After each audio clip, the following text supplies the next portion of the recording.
Yes, good evening, good morning, and good afternoon sa iba-ibang panig ng mundo. So, this is my first video tutorial for the nurse screener. So, let's do it. So, what is a nurse screener?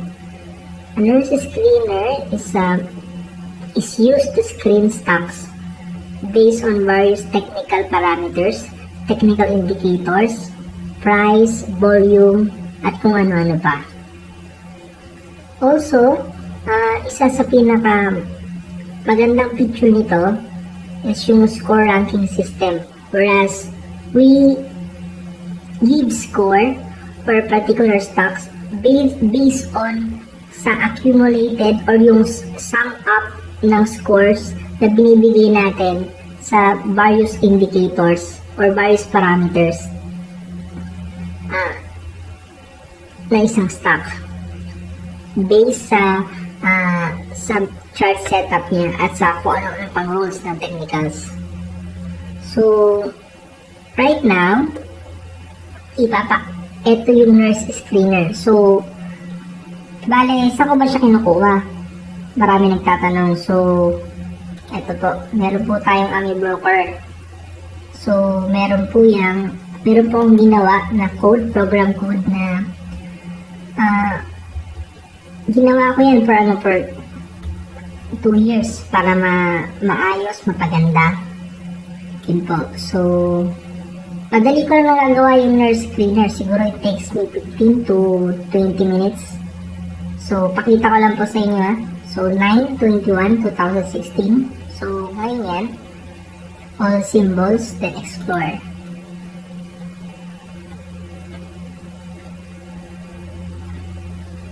So, makikita niyo po kung cute-ing lumalabas sa mga values. Hindi po siya manual na nilalagay ko sa Excel isa-isa yung values.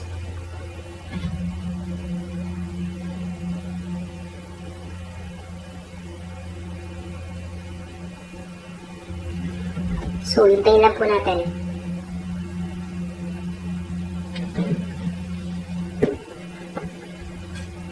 Hanggang sa matapos. So,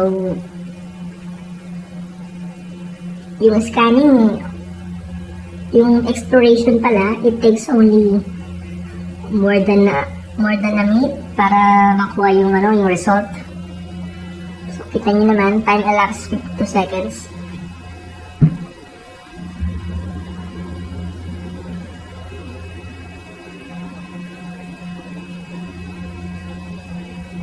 Yun, 1 minute and 4 seconds. So, from here, pwede na natin makuha yung scores. Usually, kinakopy ko lang siya. Control-C, tapos nilalagay ko na siya sa screener natin. Ayun. So, continuing, I want to discuss first the components of the screener. First is the main screener. So, ito po yun. So, pwede po siyang magamit, sorting, marunong po sa Excel, normal, sorting lang ng mga information dito. So, marami po siya. Yung mga important po na for me, yung mga important na kailangan mas kunang tingnan, or yung summary, nilalagay ko sa pinaka leftmost ng screener, ng ating main screener. So, marami po siyang information dito na makakatulong po sa inyo. Yun. Second is the score ranking analysis. Score ranking or score history analysis. So, ito po yan, yung second po. So, makikita niyo po dito na nagkaroon po ako ng computation ng percent change from, for example, from Wednesday to Tuesday. Ilan yung percent change niya. So, ang rule ko dito, if greater than 30%, ilalagay ko siya sa watch list. Ibig sabihin lang nun for me, ay improving yung score from previous day sa current day. So, for example, ito, Tuesday, MY. Diba? MY. Tapos, ano bang score ng M-wide ngayon. Ano bang, ilang percent gain ba yung M-wide? Check natin ulit. M-wide. So, sorry, naka-unhide. M-wide. So, ang gain niya 4.77%.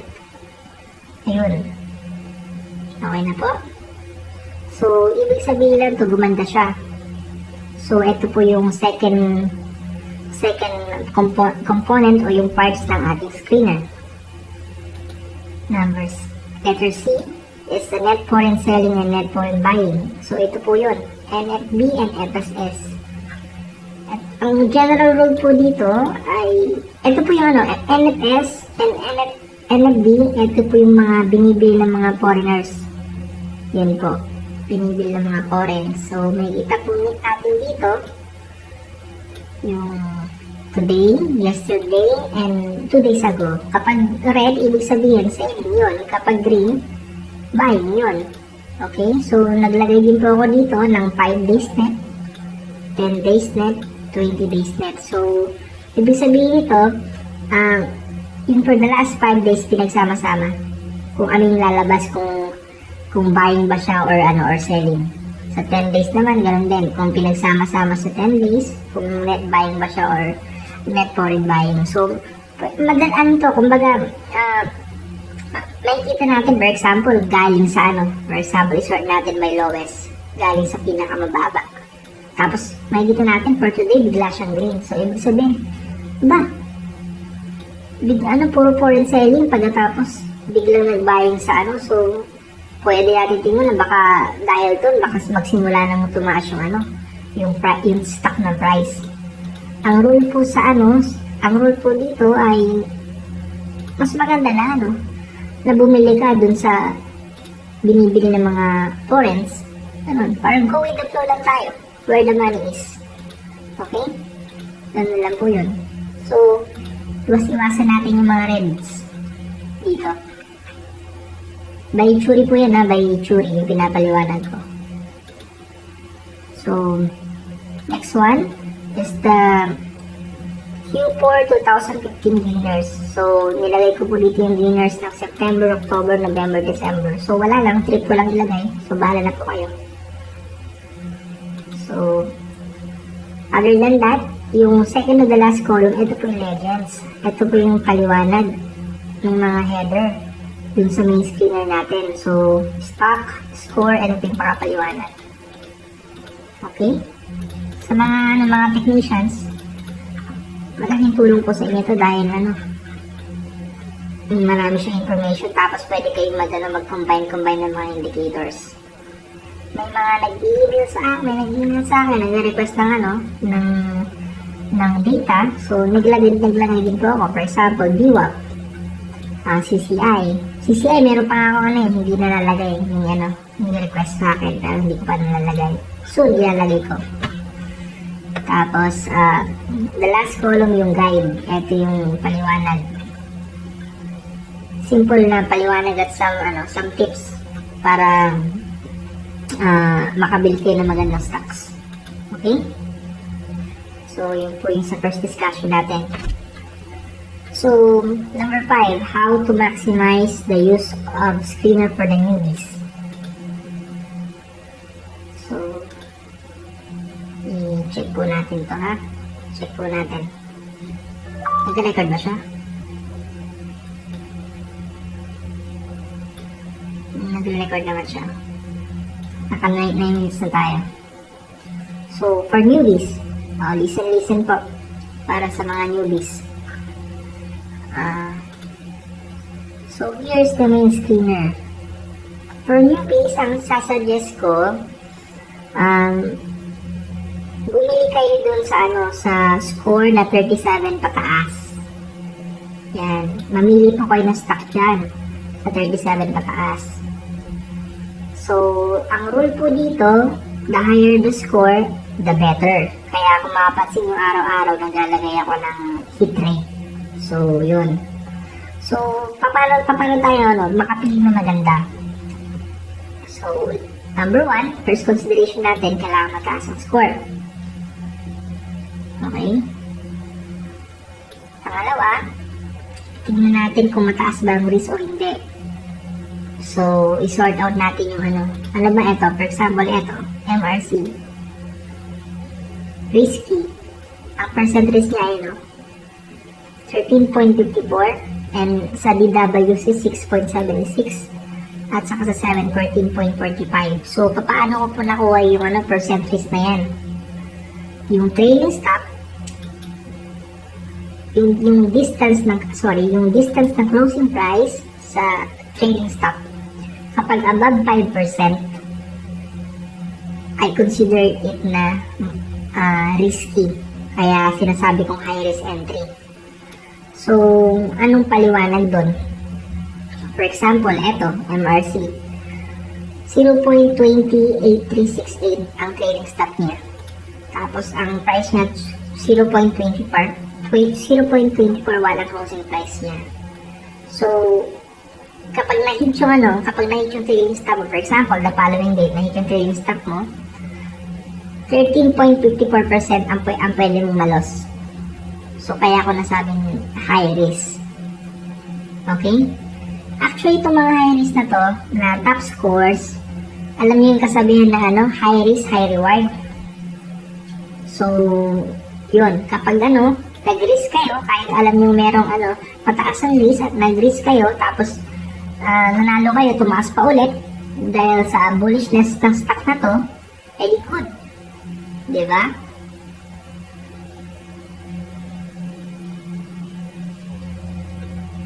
Isang rule pala sa etong trading stock na to, ang value siya ng EMA5. EMA5. Yan po yung value niya. Kaya ako nakuha itong mga to. Okay? So, ito po yung pangalawa yung titignan. Pangatlo, tignan niyo po yung VWAP. Ayan po, 10-day VWAP, 20-day VWAP, 50-day VWAP. Anong ibig sabihin yan? For example, 10-day VWAP, for the past 10 days, saan price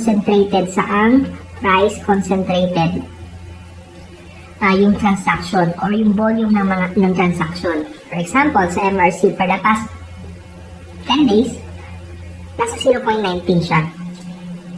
For the past 20 days, ang concentration ng transaction niya, ng buying, ng selling, or basta, ng volume niya, 0.18. For the past 15 days, 0.17. So, ano pong ibig sabihin nito? By logic, sabihin natin maraming bumili sa 0.19, 0.18, 0.17. Tapos 0.24.1 yung price. So, ibig sabihin nito, itong mga values na to, ito yung pwede natin masabing strong support. Strong support niya. Okay? So, kung kukunin natin yung ang pinaka-ideal po dito, bumili tayo dun sa yung price niya, yung closing price niya ay malapit dun sa VWAP value. For example, ito, SFI, 0.17. So, 10-day VWAP niya, 0.17, 20-day VWAP, 0.16. So, halos malapit lang. So, anong difference niya ngayon dito sa MRC? So, i-complete natin na may kukuha ang calculator. But, yung price niya dun sa VWAP or a little above. Ganun. Bakit siya kailangan malapit? Kasi, sa MRC, for example, sa MRC, ano ba ang difference ng 50-day VWAP at 50-day VWAP at saka yung closing price? So, 0.241 minus 0.17 divided by 0.17. Ibig sabihin nun, yung for the past 50 days, yung mga nakabili, for example, sa 0.17, kumita na sila ng approximately 41% dun sa closing price. So, may tendency na mag-take profit na yung mga tao.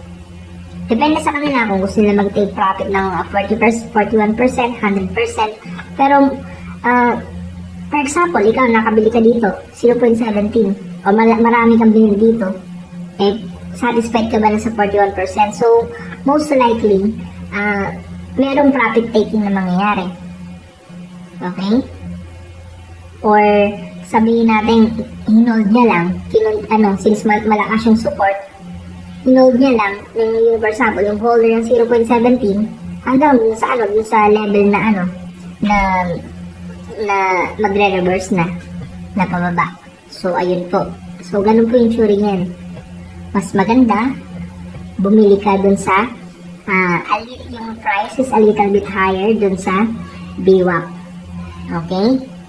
So, yan po yung kailangan yung intindihin, mga newbies. Etong score rank po natin, ulitin ko, kung titignan niyo po dito sa rightmost ng rightmost, puro green, blue, green, diba? Halos blue, green.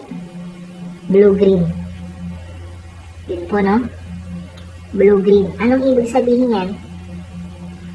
Yung score na mismo ang nagbigay sa inyo ng idea na ano yung pinaka-the best setup, pinaka-the best na mga indicators na favorable nito sa isang stock.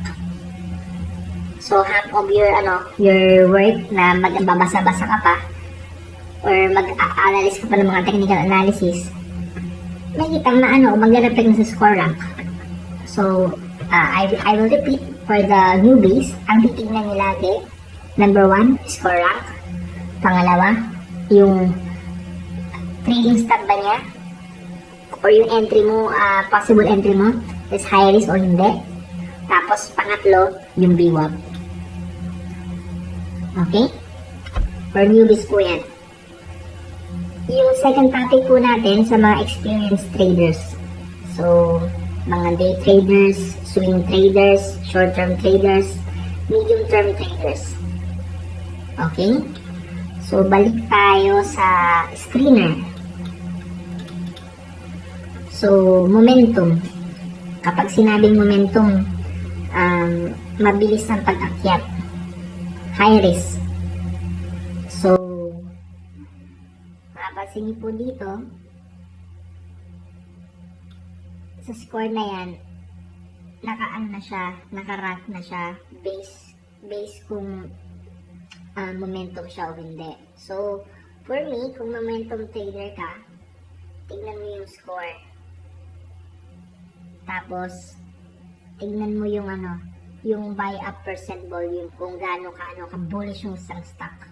For example, itong MRC, 50% na score, ang taas, pero yung buy-up volume niya, percent volume is 100. Ibig sabihin, ulitin ko lang po, ang ibig sabihin ng buy-up volume, di ba kapag bumibili kayo, it's either tinatapatan nyo agad yung nasa sell side or pumipila kayo sa bid side, di ba? So kapag tinapatan nyo agad yun, papabilang yung yung transaction nyo sa buy-up percent volume. Ayun buy-up percent volume. Etong data na to, ang accuracy nito sa actual is 80%. This is my observation, so maganda siya. Kahit pa paano close sa actual. So, pansin nyo dito, ang taas, 100, eto 91%, to 95.82%, so mataas. So, which is good. Tapos, yung VWAP niya, tingnan nyo rin. Okay? Ulitin ko, for experienced trader, mas maraming information na kailangan yung i-consider kaysa sa mga newbies. Okay? So, other than that, meron tayong tingnan natin sa column percent today. Yan, 2D. Today. Ayan. Hindi nakikita. Gain pala. Gain. Percent today. 2D gain. Hindi. Dito. Para malaman niyo yung mga stock na para makita niyo yung stock na bullish, maraming ways. Papakita ko sa inyo. Ayan. Meron tayong column dito na percent to 2D, 2-day accumulated gain at saka 5 days accumulated gain. So, pwede mo siyang i-combine. For example, ito. ano natin, sort natin from highest, largest. Ayun, kita agad. At saka dito sa 2-day gain. So, makikita nyo dito, 30% agad to. 7 SEBN stock and MRC. So, makikita nyo dito kung ano yung mga momentum stocks. Yung short term momentum stocks. So, 7 at saka MRC. So, kita nyo dito. Kitang-kita agad. Okay? Second way, para malaman nyo din kung momentum. Ito yung first way. Second way then is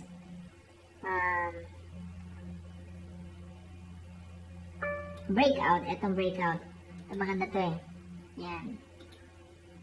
Ayan o. Nakikita nyo, meron mga column dito na valid ba o hindi. Usually, alam naman natin dapat nag-breakout ang stock. Maganda siya. Kumbaga, naandun yung momentum. Okay? So, pwede nyo ito yung consider. Pangatlo, sandal lang.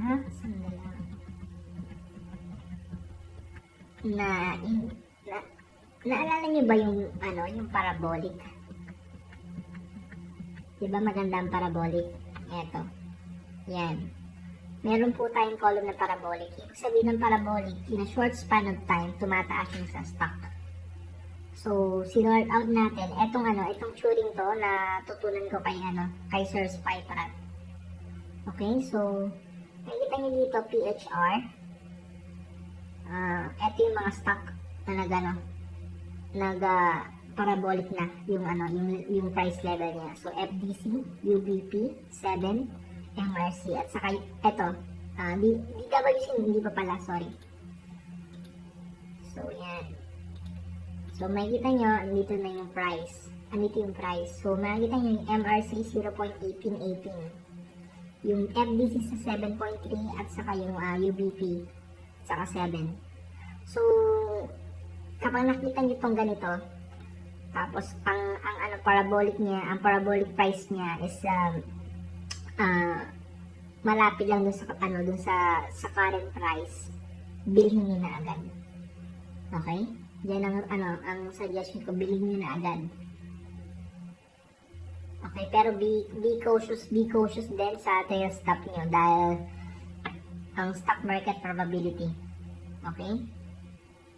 But this parabolic signals is tested ko na okay naman, maganda. Okay? Just be cautious lang din. For example, etong UBP, nagkaroon siya ng red swag, kung alam niyo yung swag. So, just be careful. Nandiyan naman yung trailing stop natin. Okay? Other than that, kasi ako, sinners kasi RSI trader eh. Madalas siyang tumitingin sa RSI. So, tingnan niyo po dito. Meron ako dito ang historical. RSI today, yesterday, 2 days, 3 days, 4 days. I-sort out niyo po yung yung puro mga up. Magbulat po kayo. 7, FDC, MRC, TPHI. Puro green, puro blue yan. So, ibig sabihin nun, the more na tumataas ang RSI, mas maganda. Okay? So, yan po yung suggestion ko for date sa mga momentum traders or short-term traders. Okay? Ulitin ko po yung mga pwedeng tingnan ng momentum traders. Yung score, yung buy up percent volume, yung VWAP,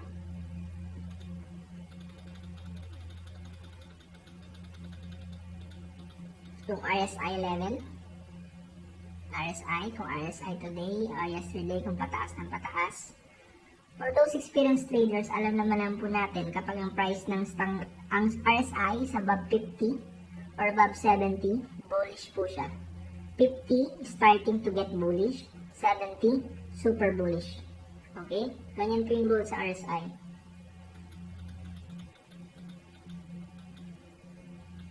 So, yun, breakout pa pala, yun. So, next. For trend following traders. trend following triggers. So, kapag sinabing trend following, usually moving average to, tapos ADX. ADX. Ayan o, tingnan nyo. Meron ako ditong, saan lang po? Ayan. Bollinger Band. Kita nyo, Bollinger Band. At saka, mga moving averages, EMA4, EMA8, 13, 21, 50, 20, 50, yan. So, mapapansin niyo po dito, kapag ibig sabihin ng green or blue, the price is sa moving average kapag green, ibig sabihin the price is above this particular moving average. So, bullish siya.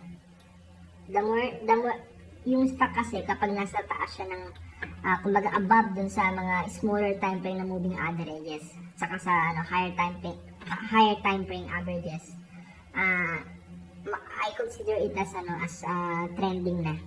Okay? So, other than that, sa moving averages, Bollinger Band, yan. Meron ding ADX. Saan na ba yung ADX natin? Yung ADX, pagkakatanda ko, if above 30 or above 20 yung yung ADX largest, ayan. So, if above, ano bang rule, ginawa kong rule dito? If the ADX value is above 30, it signals na malakas yung trend. Okay? So, kita nyo, sinort out ko yung yung ATX from highest to lowest. So, eto yung mga yan. So, yan po yung mga kailangan nyo tingnan per trend following. Okay? So, ano pa ba? For example, trend following din kayo, trend following. Pataas yung stock, pero gusto nyo mag-enter during short pullback. So, since etong trailing stop natin, EMA5, may pagkakataon kasi na may nga muna yung stock. So, kung, for example, try natin itong sample lang ang IPM. During kinabukasan,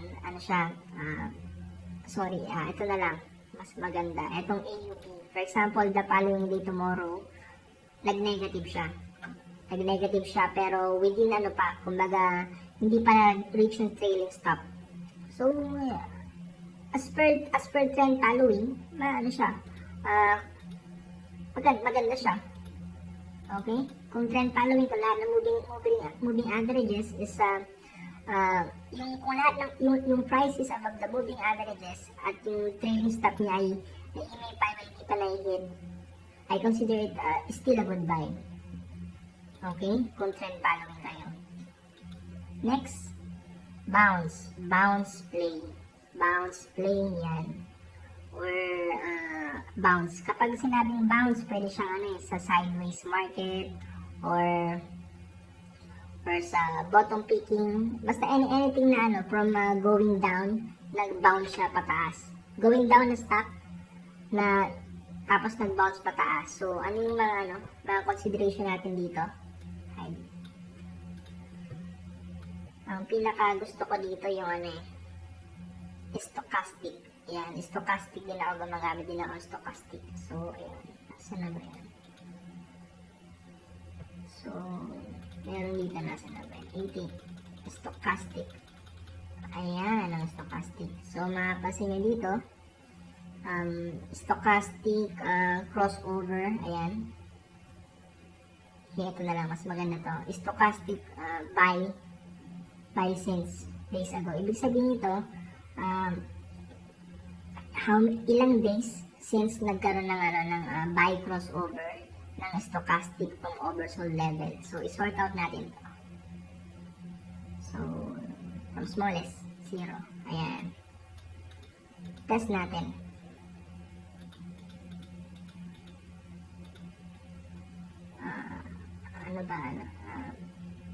Pili tayo brown. Ayan. Nagkaroon siya ng stochastic crossover. Tignan natin yung chart ng brown. Sorry. Ito. Ito ang chart ng brown. Ayun o.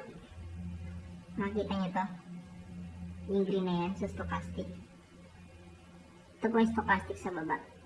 Pinakababa. Ayun po yung green o. Diba? Green. So, mapapansin nyo, maganda siya. Tapos, mapapansin nyo dito sa charting ko, merong mga, ba't ganito?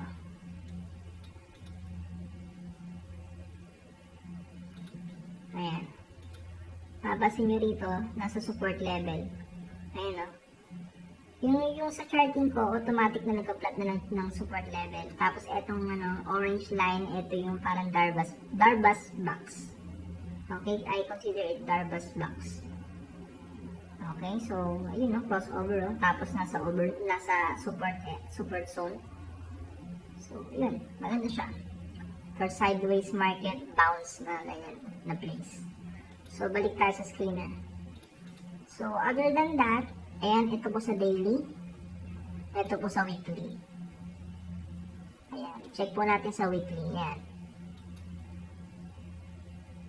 Lowest. Ayun PXP. Ayan, PXP. Ayan PXP. PXP, nagkaroon siya ng stochastic crossover from oversold region, from level pala, from weekly time frame. Tingnan natin PXP. Ayan, PXP.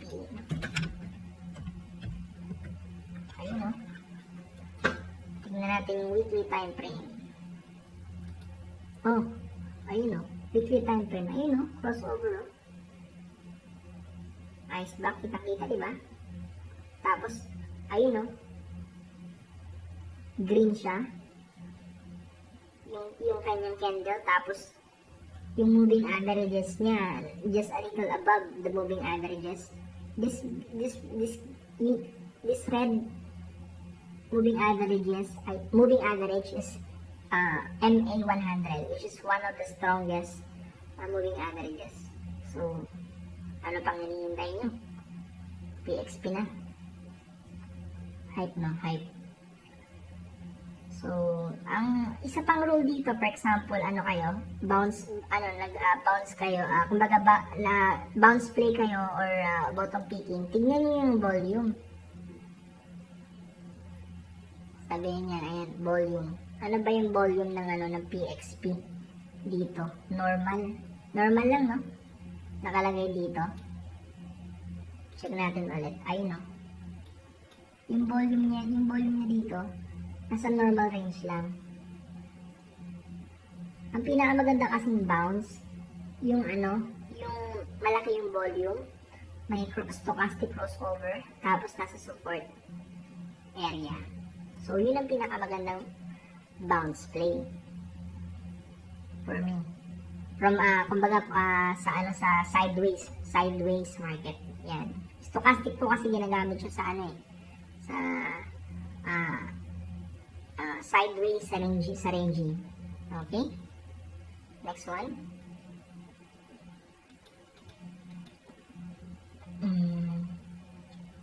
Bottom picking.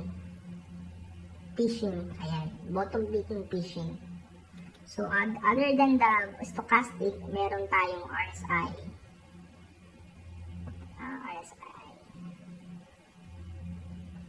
Ito RSI, CCI, yan. Check natin yung RSI value. Sort natin from lowest to highest. So, eto. BC is oversold. So, apat lang pala yung oversold natin. IS, PRMX.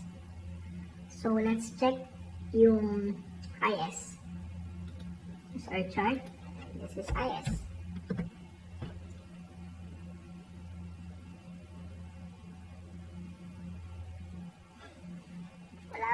Wala pa siya hindi pa siya okay for me. Kahit meron ng support, nasa support siya dito, hindi pa siya okay for me. Because, yung magandang support, yung nag-range for a number of days dun sa support area, which is dito, isang green pa lang at hindi pa siya nag-range dito sa 0.25 level. So, I want to see na nag-range yung 0.25 level. So, this is weekly time frame, di ba? Weekly time frame. Tingnan natin sa daily. So, ayan. Nag-range pala siya dun sa, yung 0.25 level dun sa Darvas box natin. So, nasa pinakababa siya ng Darvas box. Okay? Kung ako sa inyo, mas maganda, as per theory kasi ng Darvas box, kailangan nasa upper half yung price. Ayan, naglagay ako dito, hinati ko yung Darvas box. Dapat ang price niya is above 0.3 or 0.28 para ma-consider natin na bullish. Getting to be bullish. Ayan, yun pala. Okay? Next one.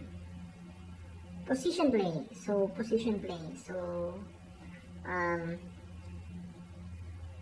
position play, usually, pag position play, pwedeng combination ng ng trend following or pwede naman din siya na na parang medium term na buy tapos siguro ilang months mong iiwanan dagdag ka lang ng dagdag kasi position ka nga. So, because of this position play, I created the nurse. Position play nurse. Ayan, position play nurse. So, let's sort. Okay? 99 days ago. So, hanap natin yung mababa. Nickel, 6.56. Nickel. Ayan, nickel. Dali lang po. So, for me, this is a position play stock. Why? Mapapansin nyo sa chart ko, MA100 and MA200. These are the strongest moving averages. Longer time frame moving averages. And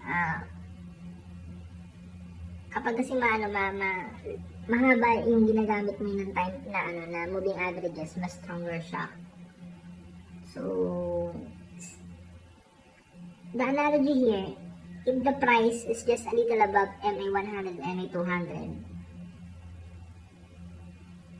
maliit ang chance na mababa pa siya sa level na yun. Okay? So, if you're a position trader, better buy yung yung malapit sa na yan, sa mga level na yan. So, ano pa ba? MCP. Ayan, MCP. I like this stock too much. Why? See that? See that? 3.53. Tapos meron pang crossover ng MA100 to MA200. Diba? Ganda niyan. Okay? So, merong basis to yung computation ko ng position trainers. Pero, for position or medium term traders, I suggest na try nyo to. Katabi ng position trainers, merong close percent above MA. Check natin to. MA100.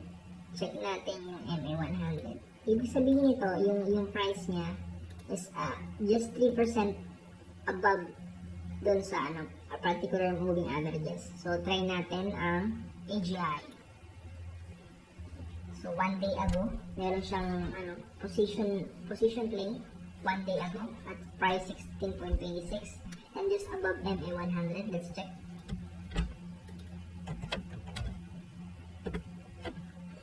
JCR Fernandez. Ayun o. See that arrow? This arrow? This arrow siya. Kumbaga, sinama ko siya kapag ibig sabihin na may arrow na ito, merong crossover yung moving averages. Check natin. Ayan. Pwede nyo i-counter check. Here sa in my data, hindi siya nag-cross pero tatama may araw. So, yun. AGI. So, here, better buy. Isama nyo sa watchlist. Pwede na kayo mag-buy dito in tranches muna, ha? In tranches. Tapos, pwede kayo mag-buy when it breaks 17. So, pwede kayong bumay dito 16 to 17. Pwede kayong mag-range dyan. Yan. Okay? EGI. So, ano pa ba? So, I also discussed earlier the medium-term traders, trend following, position, bottom picking, fishing. Okay?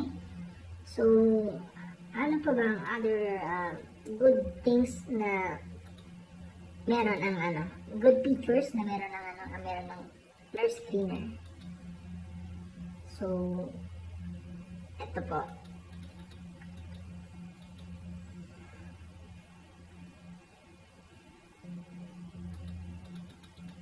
Ayan, meron tayong mga various na mga trade signals based sa mga moving averages. The position planers, inimbento ko lang to as per my observation. The Marlin lights. Marlin lights based to sa exponential moving averages. If the price is above dun sa exponential moving, sa short term and longer term exponential moving averages, magpapakita siya dito 3 days ago, 9 days ago. Okay? Marlin lights. Sa JC Start naman, ito naman nakuha ko tong moving crossover ng moving averages sa nabasa kong book ni Jason Kang. Meron siyang ano doon. Meron siyang specifically yung form na MA crossover. Especially na ginagamit siya, nilagay niya sa book. So, eto naman, kilala niyo si legendary Zeus, si Zikrik. So, may sinasabi sa Zeus Strike. So, dito naman, parang counterpart siya ng Marlin Lights. If Marlin Lights is, if the price is above the exponential moving averages, eto naman si Zeus Strike, alignment of the stars, ibig sabihin yung price niya is above the moving averages. Okay? Ito pala dapat ay AOTS lang, alignment of the stars, hindi kasama ang strike. Okay? So, meron tayong weekly na AOTS na alignment of the stars, weekly time frame. Ito daily.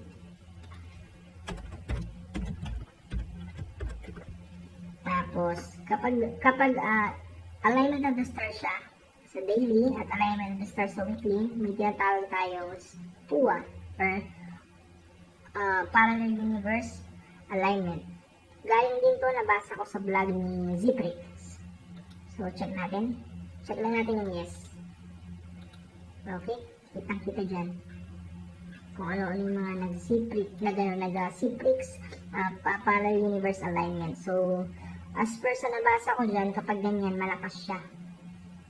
Malakas, mas sustainable. Doon sa vlog niya, sinasabi niya mas sustainable yung yung pagtaas.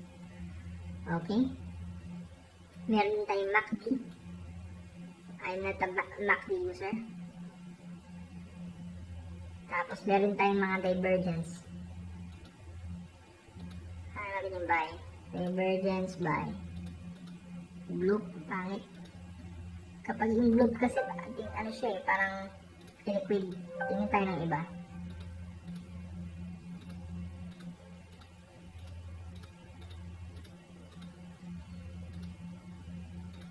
Bye. Yan, divergence. Bullish divergence. So, tingin tayo. At yung mga bullish divergence. So, tingin tayo sa tingnan natin siya. Kunin natin yung puro siya oversold. Ayan. Kunin natin yung oversold lang. O, yun. Oversold. Heaven, max. Check natin yung max. Check natin yung chart ng max. Oh, ayun o. Max. Wait up, wait up. Ito po ang max. So, nakikita nyo dito, ayun o. meron ng automatic na na arrow dito. Arrow sa RSI. Ito po yung arrow sa RSI. Automatic po yun sa chart ko. Yan. Kaso dito, sa price niya, just broke below sa SMA 100. So, it's not a good sign. Okay, so, pero pwede natin siyang isama sa watch list for reversal. Okay? Breakdown siya dito. So, let's see tomorrow kung tataas ba siya or continue bababa. Okay? Pero may kita nyo dito, as per RSI, for the purpose of study, ayun o. Automatic po yan. Wala akong ginalaw. So, yun. Pwede nyo po siyang gamitin for for checking, counter checking lang po. Yan.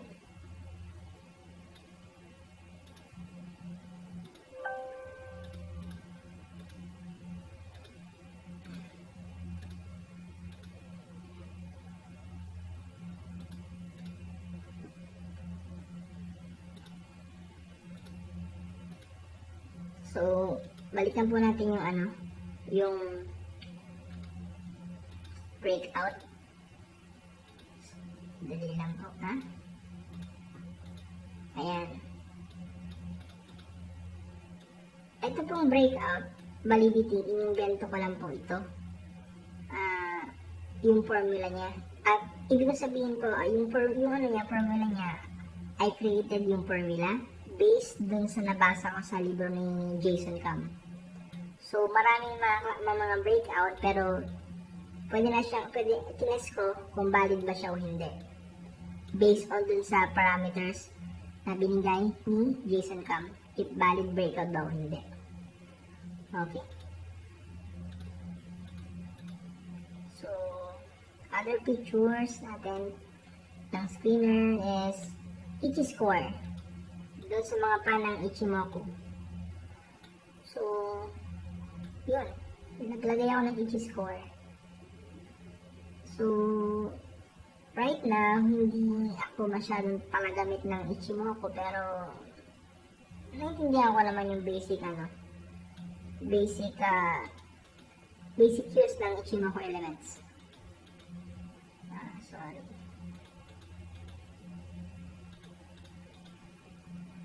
So, sa Ichimoku, ayan, iba, yung may mga crossover sa kung above the cloud or sa within the cloud or below the cloud. Nakikita nyo dito kung strong sell ba siya or weak buy ba siya. Alam naman natin yun, di ba? Kapag weak buy, nagkaroon siya ng crossover, yung Tenkan-sen at sa Kijun-sen below the cloud. Okay? So, already consider it dyan. Tapos nilagay ko rin dito kung ang Tenkan-sen is above Kijun-sen, which is okay, good sign. Yan. Or if the Kijun-sen is below the Tenkan-sen, ito po yun. Example sa STI. So, this not a good sign. Okay. Tapos, cross TLSL. So, ito po yung kung kailan nagkaroon ng crossover. So, kapag sort out po natin to, ayun, 0, nagkaroon ng crossover. 0 days ago. Ito, 1 day ago AUP. Ito, 2 days ago. Okay? Something like that. So, price Kumo. Ito yung price relative to Kumo. Kumo means cloud. Other term for cloud. Actually, yun talaga yung term. Sa cloud English, sa Japanese Kumo. Okay? So, meron din rin ako nilagay dito kung Kumo breakout ba siya or hindi. Wait up. Tala. Ayan. Kung Kumo breakout with volume, high volume, or normal Kumo breakout lang. So, ayan. Magamit po yan. Then, Chikou. If the price if Chikou line is greater than the price 26 days ago, it is good sign. So, good siya, maganda. If the Chiikaw line is below the price 26 days ago, hindi siya maganda. Okay? So, bukod doon, meron pa akong nilagay na 80% risk. Saan ko nakuha to? Ito yung distance ng price sa Tenkan-sen value. Tenkan-sen line. As we all know, if Ichimoku, the more na mas malayo yung price sa Ichimoku elements, the more na ano siya, na prone to return back to equilibrium. Kapag sinabing equilibrium, ito po yung lalapit siya ulit dun sa value or dun sa Tenkan-sen line or dun sa cloud sa mga Ichimoku elements. Okay? So, ganun po ang tsura niya. So, better, yung Ichiri should be low. Kumbaga low. Less than 5%. Okay? So, ano pa ba? So, that's it. That's it for my first video tutorial for the nurse skinner. Happy trading!